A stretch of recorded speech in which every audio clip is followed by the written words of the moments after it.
Përshëndetje, unë jam Bora Muzaqi, Ministre për Fëmijët dhe për të rinjt, dhe sot dua t'ju tregoj pak më shumë për mundësitë që ne ofrojmë për ta. Me anë programit Arte dhe Zeje, ne angazhojmë 10.000 fëmijë në këto kurse falas pas orarit të mësimit. E me ekipet sportive, angazhojmë 12.000 të rinj dhe kemi investuar në 200 palestra sportive. E ndërkohë, këshillat vendorinor dhe këshilli kombëtarinor angazhojnë mbi 500 të rinj që marrin pjesë në vendimarrje çdo ditë. 43.600 të rinj janë angazhuar në programet tona që zhvillojnë më shumë aftësitë dhe kapacitetet e tyre. Dhe sigurisht, edhe programi praktikave kombëtare është njëri prej tyre, ku me anë të së cilit 5.000 të rinj kanë përfituar praktikën e tyre të parë të punës në institucionet e administratës publike.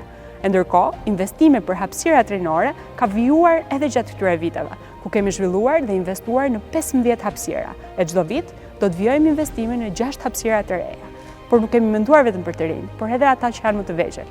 Prandaj, kemi zhvilluar programin e kodimit, ku 35.000 fëmijë kanë mësuar të kodojnë që nga klasa e parë, me 340 laborator të rinj që shërbejnë veç për ta. Këto nuk janë vetëm projekte, këto janë ëndra që marrin jetë, këto janë mundësi që dikur nuk ekzistonin dhe sot janë realitet. E për t'i çuar këto përpara me përkushtim dhe ritëm, na duhet mbështetja juaj. Prandaj, me 11 maj, votoni Partinë Socialiste. Votoni për një Shqipëri evropiane. Votoni për Shqipërinë që doni t'i lëmë fëmijëve tanë. Mendoni për djalin, vajzën, nipin, mbesën dhe votoni Partinë Socialiste. Votoni Edi Ramën. Mos harroni numrin 5.